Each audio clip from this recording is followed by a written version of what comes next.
Ahora sí. Ahora sí. Bueno, ¿empezamos otra vez? Bueno, vamos a ver otra vez. Vamos a tener paciencia. ¿Quieres que lo grabe otra vez? Por favor, sí. No, ya está. Esto grabémoslo otra vez para ser más prolijo. Primera de Pedro 5:12. Puede pasar. Bueno, por conducto de Silvano, a quien tengo por hermano fiel, os he escrito brevemente, amonestándoos y testificando que esta es la verdadera gracia de Dios en la cual estoy. Entonces, por mano de Timoteo, acá lo que dicta Pedro, dice, testificando que esta es la verdadera gracia de Dios en la cual estáis. Entonces, como decía anteriormente, la palabra dice, yo soy el camino, la verdad y la vida. Y esta es la verdadera gracia, ¿no? El camino, la verdad y la vida, la verdadera gracia.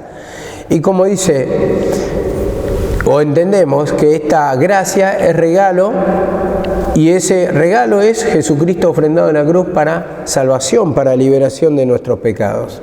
Ahora entendemos que en Efesios 3:3, vamos a ir a Efesios 3:3 nuevamente, y del 2 empezamos. Si es que habéis oído, dice Pablo, de la administración de la gracia de Dios que me fue dada para con vosotros, si es que escucharon el mensaje de la gracia de Dios, o sea, de Jesucristo, que me fue dada para con vosotros, o sea, para ustedes. Y dice, que por revelación me fue dado a conocer el misterio. Vemos, el misterio, algo oculto quiere decir. Leyendo lo cual podéis entender cuál sea mi conocimiento en el misterio de Cristo. Entonces, dice acá la palabra, lean y vean que la palabra, lo que dice, y se van a dar cuenta que justamente está hablando todo el Cristo. Y vemos como dice en el 3:5, misterio que en otra generación no se dio a entender, pero que ahora es revelado a los santos, dice a sus santos, apóstoles y profetas. Entonces, llegó el tiempo de la manifestación y vemos que por la figura, siempre está hablando de Jesucristo crucificado, del sacrificio de Cristo. Siempre por la figura muestra, a través del Cordero, a través de la matanza de becerro, siempre los sacrificios están mostrando a Jesucristo crucificado, donde vamos a obtener el perdón de pecados. En la antigüedad lo hacían ¿para qué? Para expiación de los pecados, para el perdón, o sea, o para aplacar la ira de Dios sobre el hombre. Entonces pasaba cada año cuando se ofrendaba por alto las ofensas del que ofendía o el que era pecador. Entonces presentaba el sacrificio ¿para qué? Para ser perdonados sus pecados, para expiación. Ahora entendemos por la palabra que siempre esa ley encajaba con la figura de Jesucristo.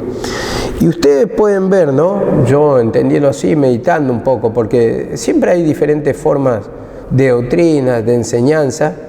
Y por ejemplo, me ponía a meditar, en el catolicismo defienden mucho a María.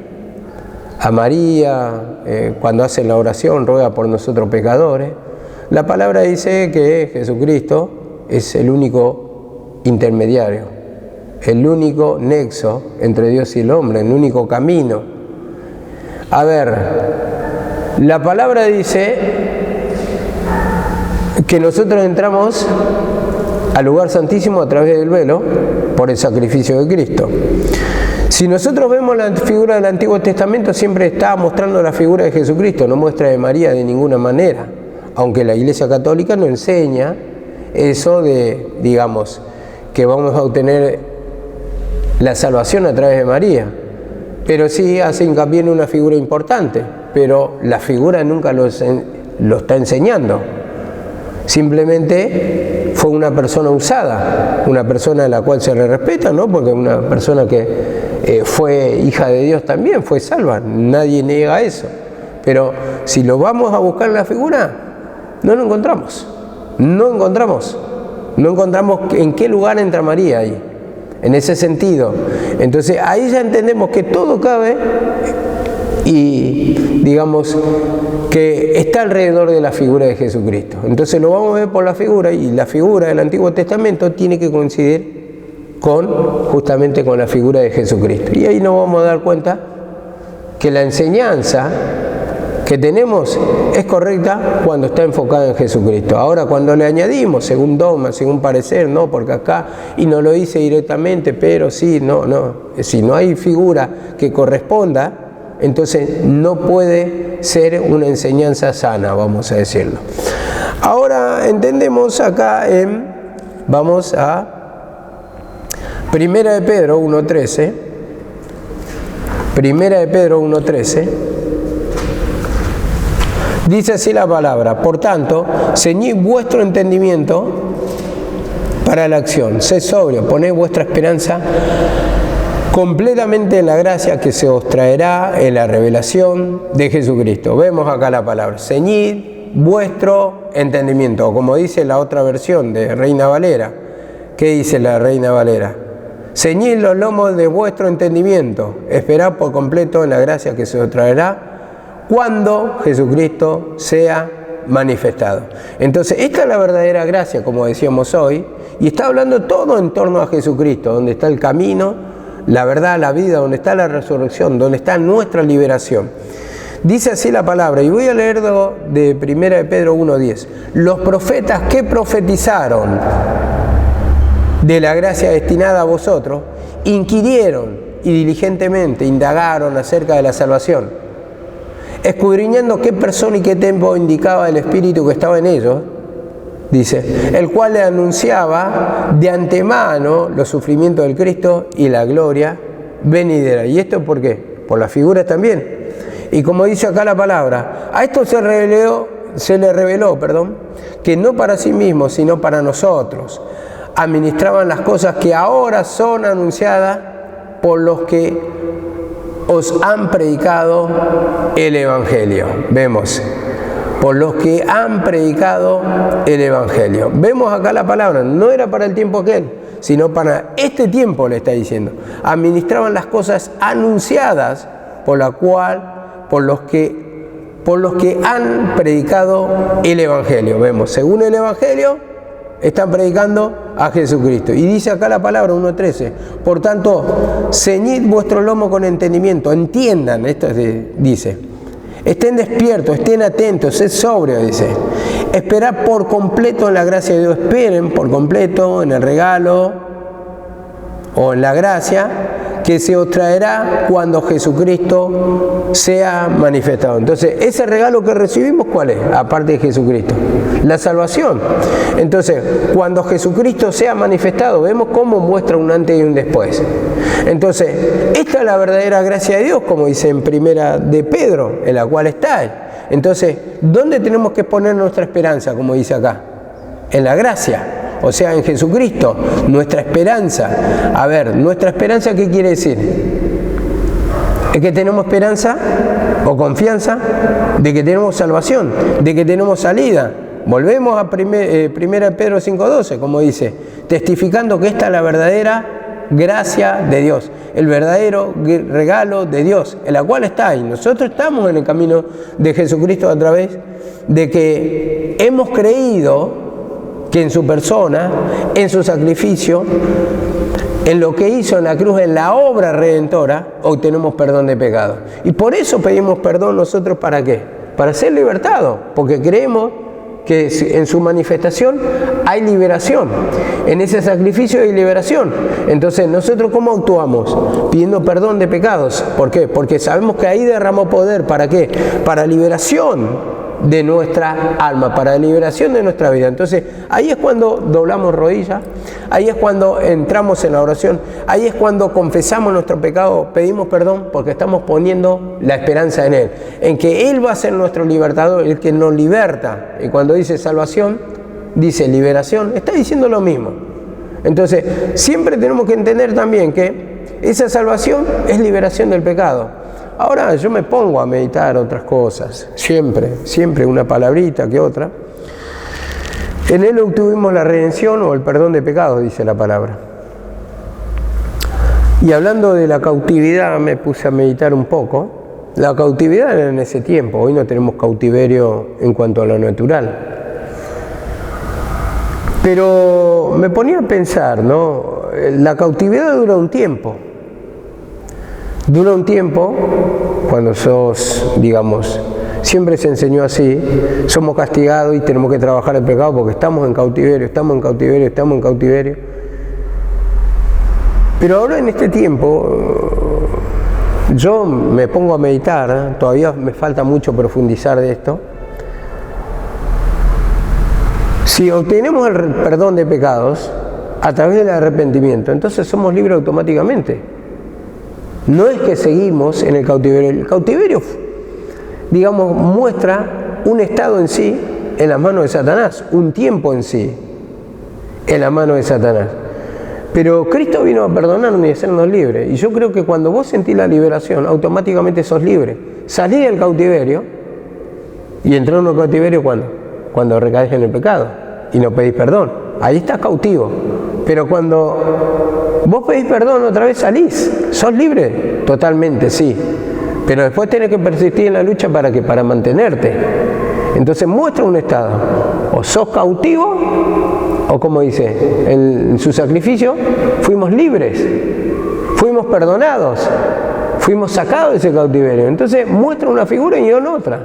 Entonces en ese sentido, cuando tenemos un entendimiento así, que automáticamente somos libres, que somos perdonados, entonces va a sacar ese espíritu de temor, ese espíritu que reina, bueno, tal vez digo, porque a veces entendemos las cosas un poquito torcidas, pero me falta todavía, en este sentido, ir a la profundidad. ¿Por qué lo digo? Porque ustedes vieron, yo al menos pensaba hace tiempo, hace muchos años, tenía una doctrina que nos enseñaba de la segunda venida.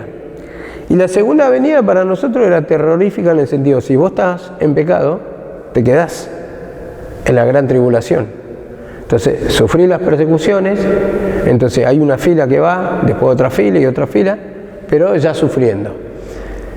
Yo porque estaba muy arraigado a esa forma de creencia, para mí era una tortura y soñaba muchas veces que me quedaba y producía en mí un temor. En este sentido, ¿no? Un temor. Entonces, si nosotros creemos así, va a ser así efecto la palabra en el sentido que yo lo creía porque estaba escrito en la palabra y era sincero lo que estaba pensando yo. Pero después cuando ya se revela de otra manera, ya ese espíritu de temor se fue.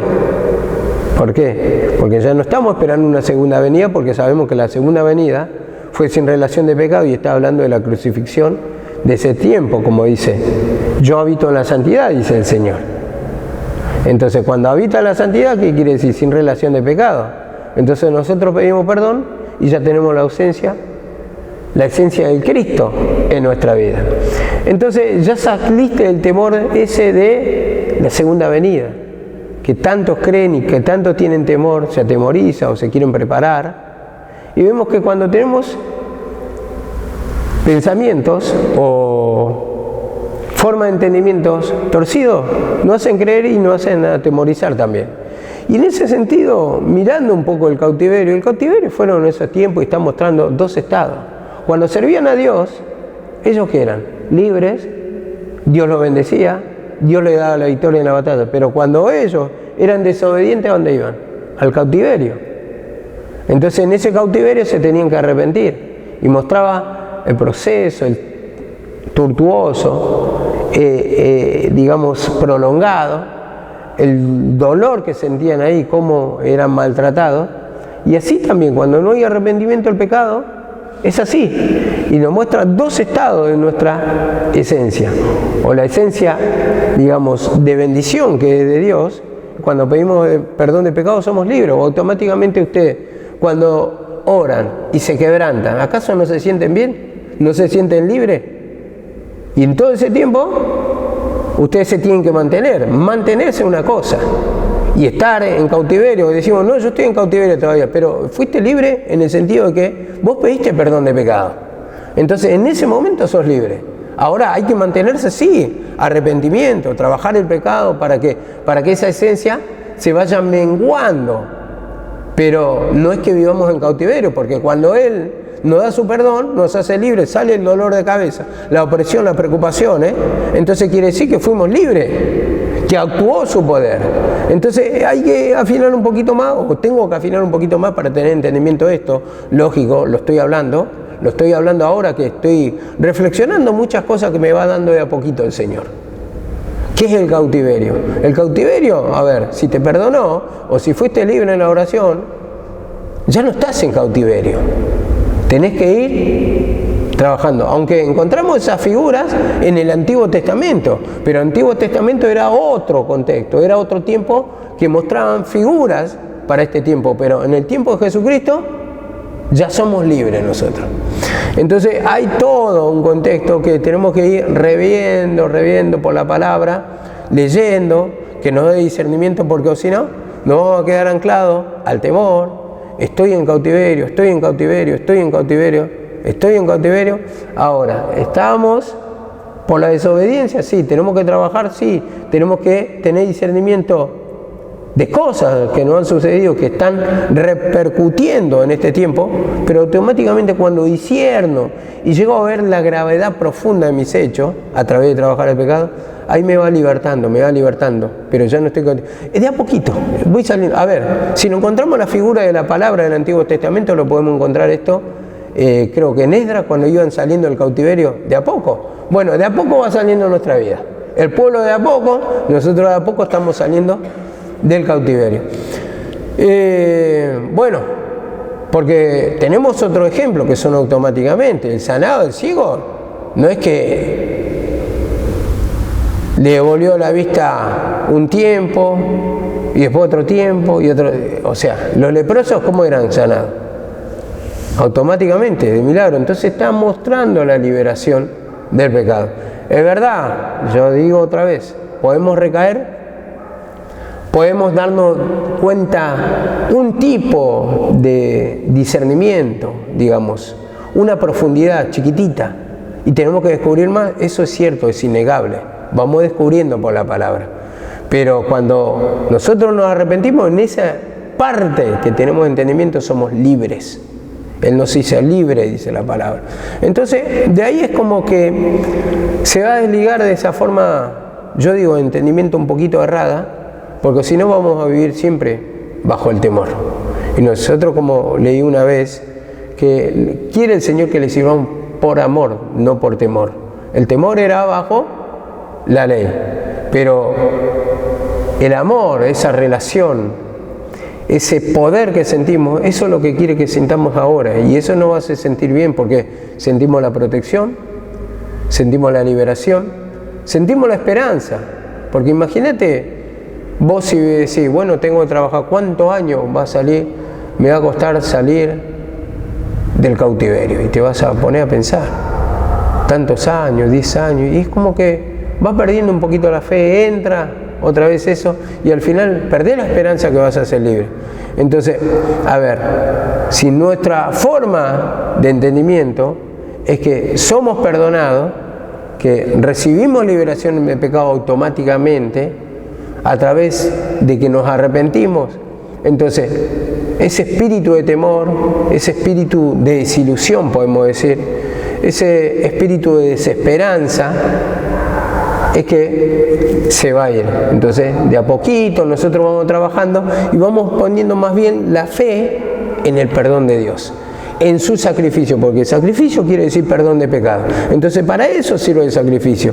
Y bueno, esto lo podemos ir trabajando. Yo digo, es un principio que puedo enseñar esto, que tal vez me está dando un pequeño grado de apertura para que podamos desarrollar. Todavía no tengo esa profundidad, pero sí es bueno descubrirlo, porque es bueno que tengamos un buen entendimiento, porque cuando mejor entendimiento tenemos, más liberación de pecado. Ustedes se fijan en todo este tiempo, cuando hablan de la imposición de manos, cuando se habló del bautismo, y cuando mejor entendimiento tenés, más efectivo es el poder de Cristo en la cruz para con nosotros. ¿Por qué? Porque ahí vamos a la certeza que realmente somos libres en su sacrificio. Ya no ponemos la figura en cosas erradas, nuestra fe más bien en cosas erradas, en el bautismo, en el lavado de pies, en la comida y un montón de cosas, formalismo que era en cuanto a la ley y no para este tiempo. Ahora dice acá la palabra en Romanos 5:2, 5:1 y 2, dice: justificados pues por la fe tenemos paz con Dios por medio de nuestro Señor Jesucristo. Entonces, esa paz o esa comunión, esa relación, por medio de Jesucristo, paz para con Dios. Entonces, ya no hay una persona enemistada, alejada del Señor. ¿Por qué? Porque justamente justificado por la fe, por creer en Él, por creer en el sacrificio, tenemos comunión con Dios, tenemos la paz, tenemos, como para los judíos, reconciliación por medio de Jesucristo. Y dice en el 2, por medio de quien hemos obtenido entrada por la fe a esta gracia en la cual estamos firmes. Hemos obtenido entrada, dice, por la fe, por la fe. Vemos acá la palabra, entrada por la fe, por creer, por confiar a esta gracia en la cual estamos firmes. Vemos acá la palabra, esta gracia en la cual estamos firmes. Como decía Pedro, dice, esta es la verdadera gracia en la cual estáis, el verdadero camino. Entonces, esta gracia en la cual estamos firmes. Y en eso tenemos que persistir. Tenemos que estar, como decíamos ayer, establecidos, arraigados, cimentados. Y entonces, tenemos entrada por medio, me dice, por la fe a esta gracia. Entonces, la gracia o la manifestación de Dios, ¿qué es? Es la salvación.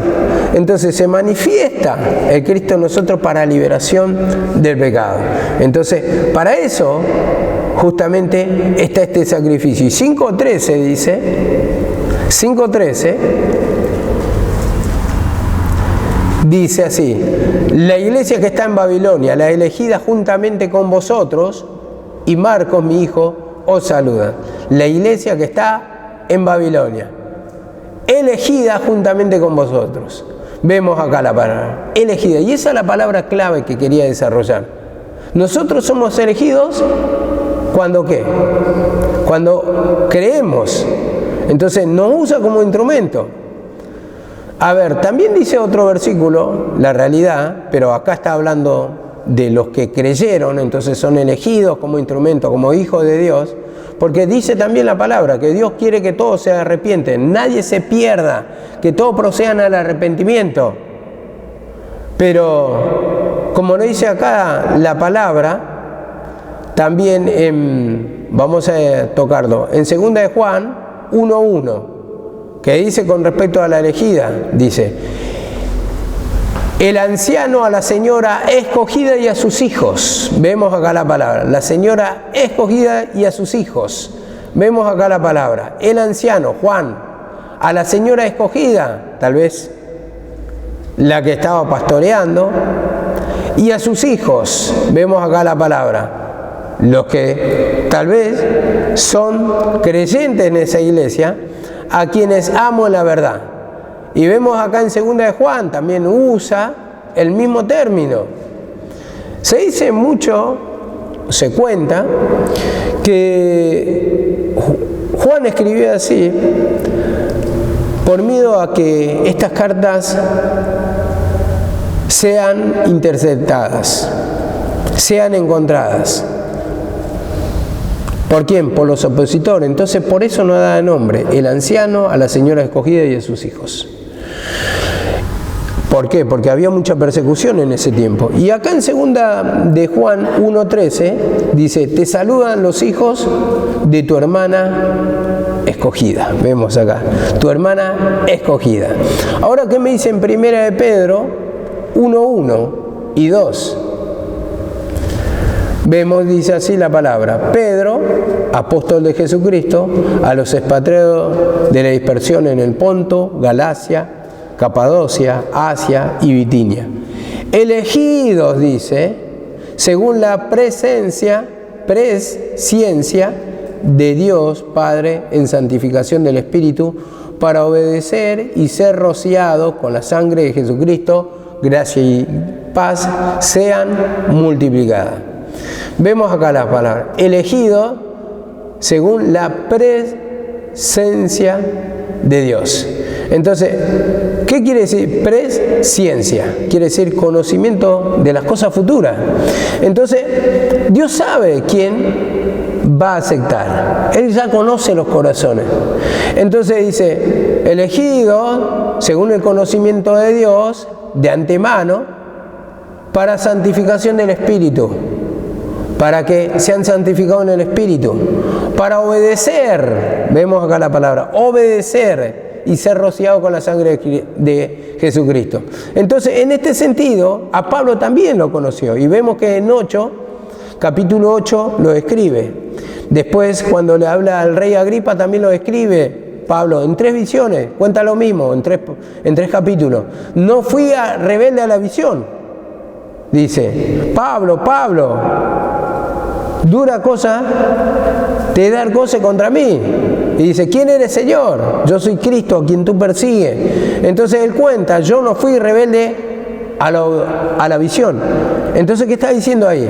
Obedecí, fui salvo, fui liberado de mi vida pasada, de mi forma de pensar, de mi forma de creer en la ley, de mi persecución a los cristianos me arrepentí, obedecí y no fui rebelde. Entonces escucha la voz de Dios.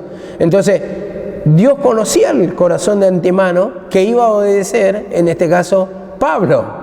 Dice, para santificación, limpieza del espíritu, limpieza de nuestra mente, para que obedezcamos y ser rociados con la sangre de Jesucristo. Y ese ser rociado con la sangre de Jesucristo, ¿qué representa? Que cae el poder en nosotros, limpio por la sangre de Cristo. Vemos cómo lo dice. Rociados, ¿por qué? Porque en la sangre de Cristo, cuando derramó, ¿qué derramó? Su esencia, su poder. Entonces, cuando derrama nuestra mente, cuando obedecemos, se derrama el poder de Dios. Actúa el poder de Dios en nosotros los que creemos. Entonces, ahí es que somos libres de la opresión, de la carga, de la mala suerte, de todas esas cosas malas que sentimos que van en contra de la voluntad del Señor, del odio, la ira, la bronca, la división, la falta de perdón, los rencores, las miserias, las enfermedades, todas las clases de manifestaciones que nos traen males, somos libres por la sangre de Jesucristo.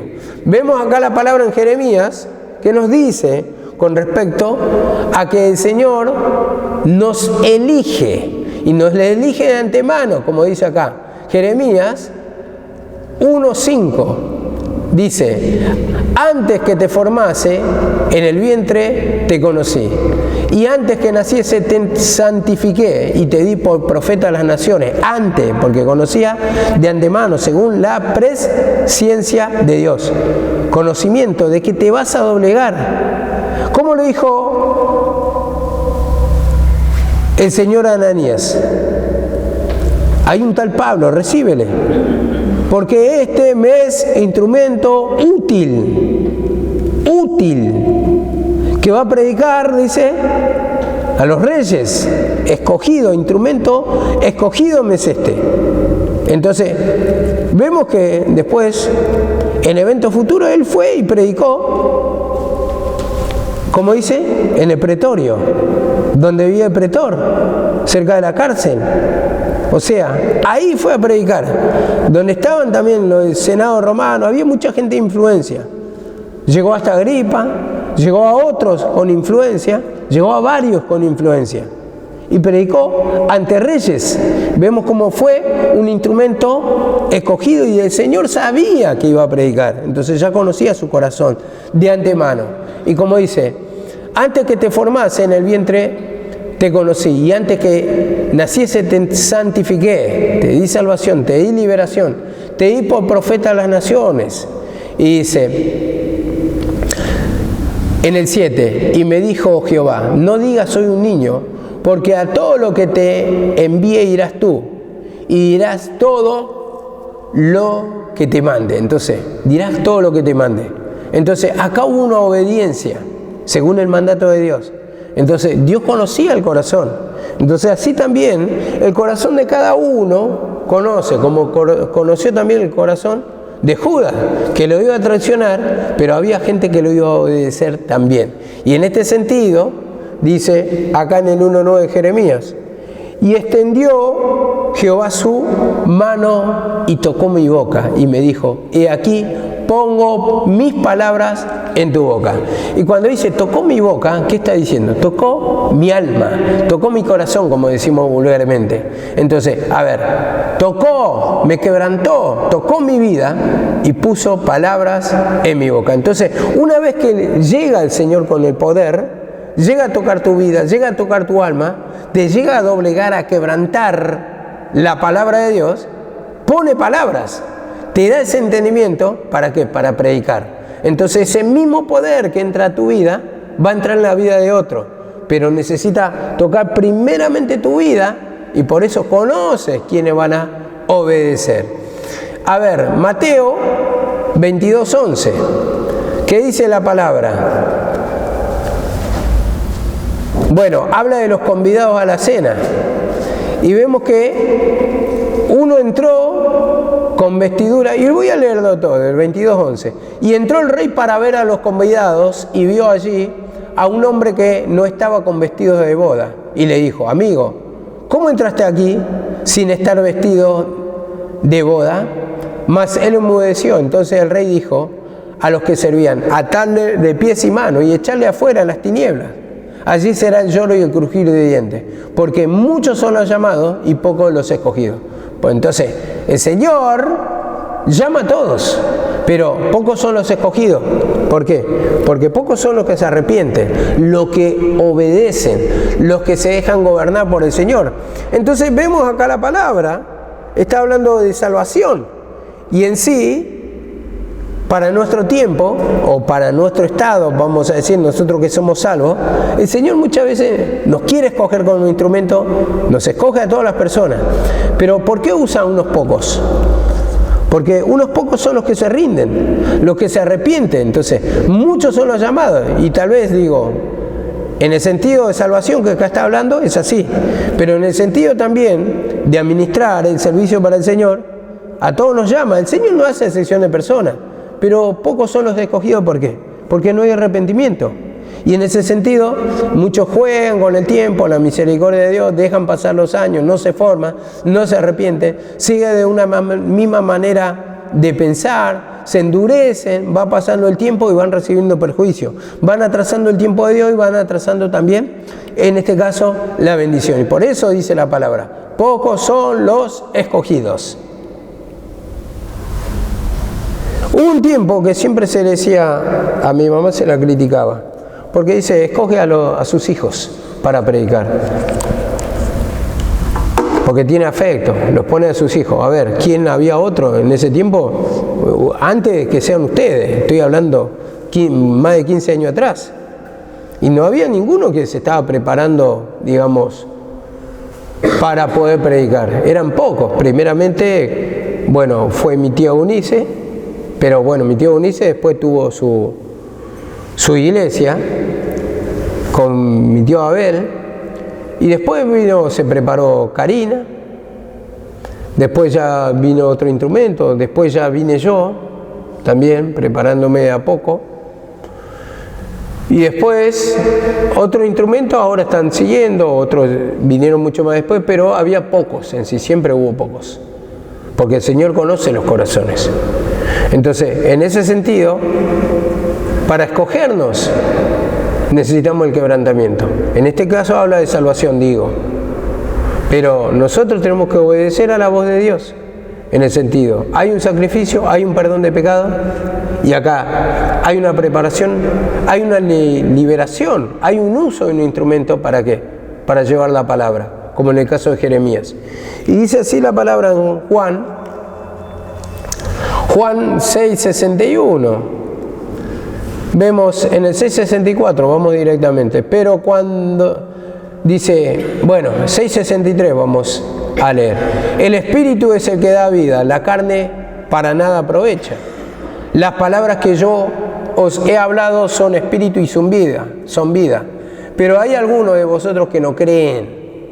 Porque Jesús sabía desde el principio quiénes eran los que no creían y que le iban a entregar. Entonces, como él discernía ya el espíritu de Judas, sabía quién le iban a entregar, como dice acá la palabra, quién le había de entregar, que está hablando de Judas.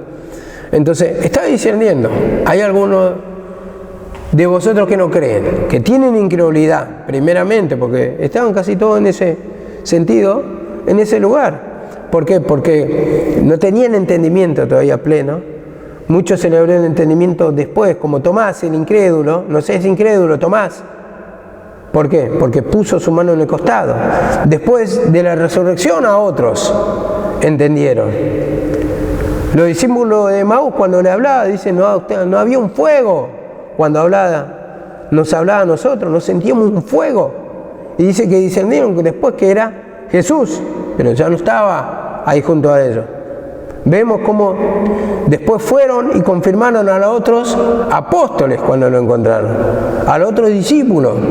Entonces dice en este sentido, porque Jesús sabía quién desde el principio, quiénes eran los que no creían y quién le había de entregar. Entonces, están los que no van a creer, los que son inconstantes, los que son inmaduros en la fe, pero también el que le iba a entregar, o sea, el que le iba a negar. Esto figura de los judíos, la negación, ¿no? Cómo lo traicionó, en este caso, Judas. Ahora, ¿qué me dice acá la palabra? En Hechos 15:5, dice así la palabra. Y Dios, que conoce los corazones, en el 15:8, que conoce los corazones, le dio testimonio dándoles el Espíritu, lo mismo que a nosotros. Dios conoce los corazones. Esta es la palabra clave. Le dio testimonio, le dio palabra, le dio entendimiento, dándoles el Espíritu Santo, lo mismo que a nosotros. Vemos acá la palabra, conoce los corazones. Del 15:7, ¿qué dice? Y después de mucha discusión, Pedro y Pablo se levantó y dijeron, varones hermanos, vosotros sabéis que ya hace algún tiempo que Dios os escogió, que los gentiles oyesen la palabra por mi boca, la palabra del Evangelio, y creyesen. Y Dios, que conoce los corazones, le dio testimonio a los gentiles, dándoles el Espíritu Santo lo mismo que a nosotros. Entonces, vemos, acá vale el corazón contrito y humillado, no es que hace excepción de personas. Vemos que Dios mismo tenía un pueblo que era el judío, el pueblo en esta tierra, pero no hizo acepción de personas. El hombre hace acepción de personas, los judíos hacen acepción de personas en el sentido que lo llaman perros, una palabra hebrea, no me acuerdo, goyín, algo así, que lo pronuncian, como que somos gente pecadora básicamente.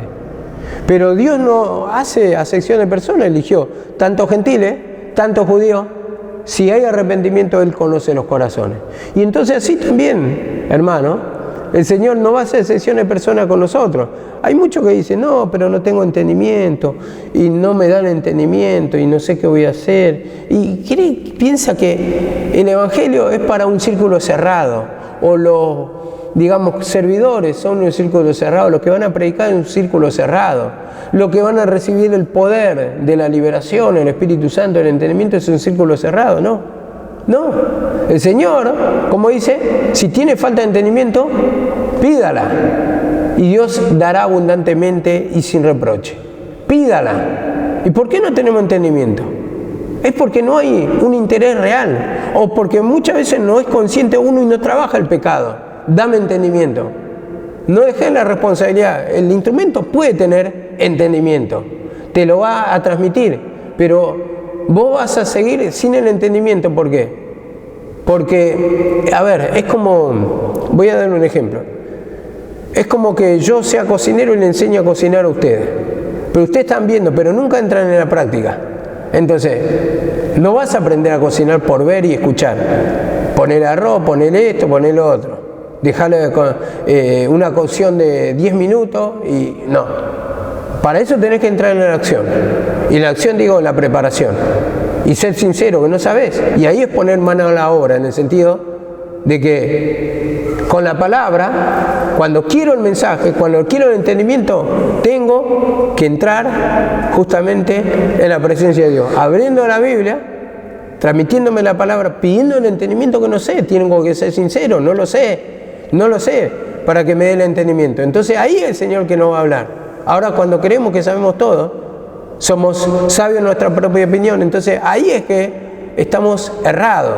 Y muchas veces queremos tener razón en ciertas situaciones y no le pedimos revelación al Señor. A ver, si hay un tema en desacuerdo, por ejemplo, ¿no? Un tema que yo no lo entiendo, o que creo que no lo entiendo, a veces creemos que estamos seguros también, pero bueno, eso es más allá. Líbrame de lo que se me son ocultos, los pecados ocultos, o las cosas que no tengo entendimiento. Bueno, me informaba con diligencia. Vemos acá la palabra, que justamente tenemos que, ahí cuando se presenta la duda, Señor, dame un buen entendimiento. Puedo tener razón y puede ser que no, pero que me dé la profundidad y que me haga al menos sentir seguro, al menos tener un buen entendimiento para no errar, recibir perjuicio. No es la pelea contra fulano, contra mengano, a ver quién tiene la razón. Porque si vos tenés o ganás teniendo la razón supuestamente, que te siguen o que te creen todo a vos, pero de repente, como sos ciego guía de ciego, caen todos en el mismo hoyo, a ver cuál es el beneficio. Ninguno. Entonces para esto un sano entendimiento. Y para esto, gloria a Dios, si le revela a uno, a otro, mira, en esto estamos errados, Dios me reveló así, y vamos ahí. Vamos a tratar de trabajar el pecado para que se vaya acomodando la forma de entendimiento de lo espiritual a lo espiritual. Esto es así básicamente, para recibir ¿qué? La bendición todo, y no recibir un perjuicio. Perjuicio ya hemos recibido bastante por querer tener razón. Y si me retrotraigo, 5 años atrás simplemente. 5 años atrás, escuchando una prédica, y con mucho dolor, lo digo de mi mamá, escuchando una prédica, no, que nosotros, nuestra forma es ponerle y atormentarle a los vecinos con todo el equipo para que escuchen y se atormenten con la palabra. Y que ellos van a venir a pedir perdón acá después de tanto tormento a nuestra ayuda. Sí, había odio, por eso mismo, ¿qué se van a acercar? Y eso fue el inicio de todo el conflicto. En vez de un poquito de prudencia tener, y como dice, en cuanto dependa de vosotros, estar con todo, dice la palabra. No provoques, no incites a la pelea, a ver quién es más fuerte, a ver que si van a caer muertos si se meten con la iglesia. No es así, es una forma de desafío. Y vemos todos los perjuicios económicos, de denuncia, mucho perjuicio al lugar que tuvimos, muchas preocupaciones, mucho dolor de cabeza. Y todo porque uno quería tener la razón, el otro quería tener razón. A ver, y fue todo en perjuicio. Y en ese sentido tenemos que tratar de ser más prudentes, que ya no es cosa de que recibamos, no es tiempo de que recibamos perjuicio. Ya hemos tenido mucha pérdida en este lugar. Y mucha pérdida. Y no voy a cuestiones mayores que sucedieron. Mucha pérdida, por querer tener razón. En la casa de Dios, supuestamente. En la casa de Dios, que es la casa de Dios, vuelvo a afirmar.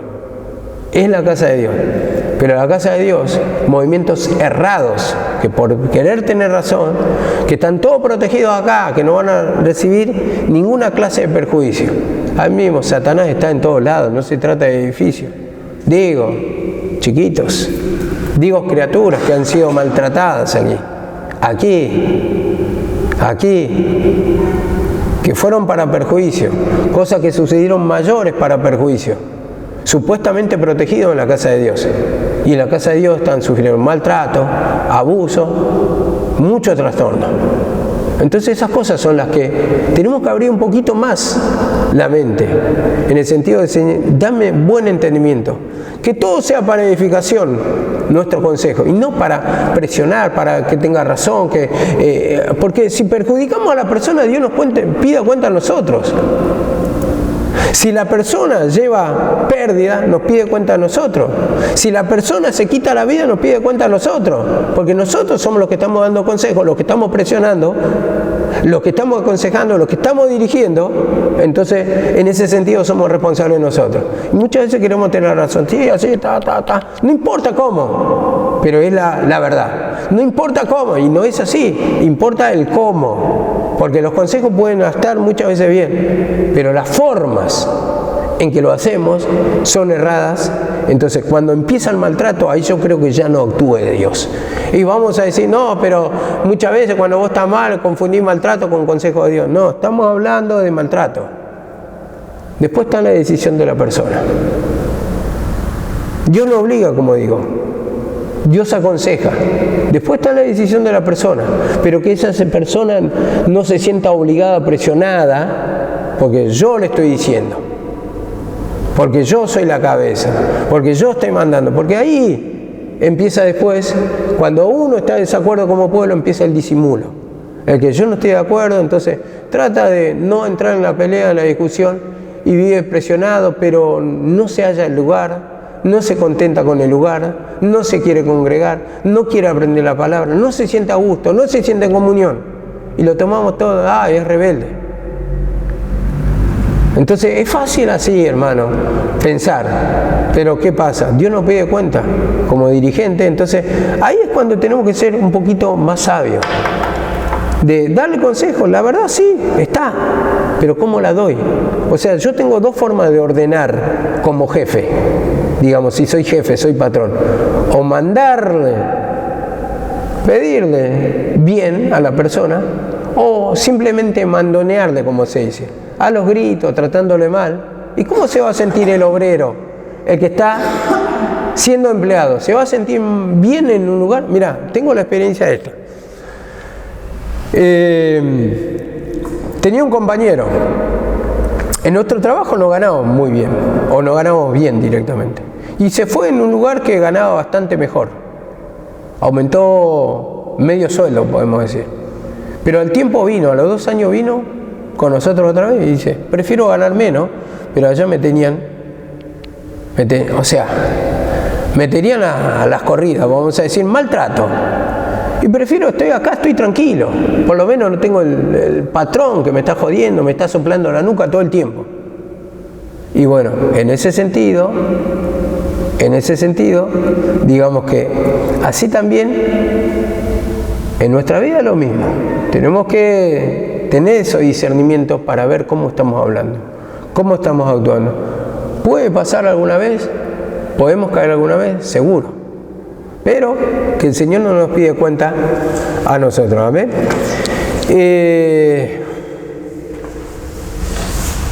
Dice acá la palabra, 5:14, saludaos unos a otros con ósculo santo, la paz sea para cada uno de vosotros que están en Jesucristo. A ver, ósculo santo, ¿qué quiere decir? Habla de comunión. Habla de comunión. Y esa comunión tiene que estar entre nosotros. Bueno, y esto es algo profundo ya, a mí se me va acabando la batería, así que lo dejamos acá, se me acaba también el espacio de la memoria, así que bueno, el lunes comenzamos con segunda de Pedro, amén, que Dios le bendiga.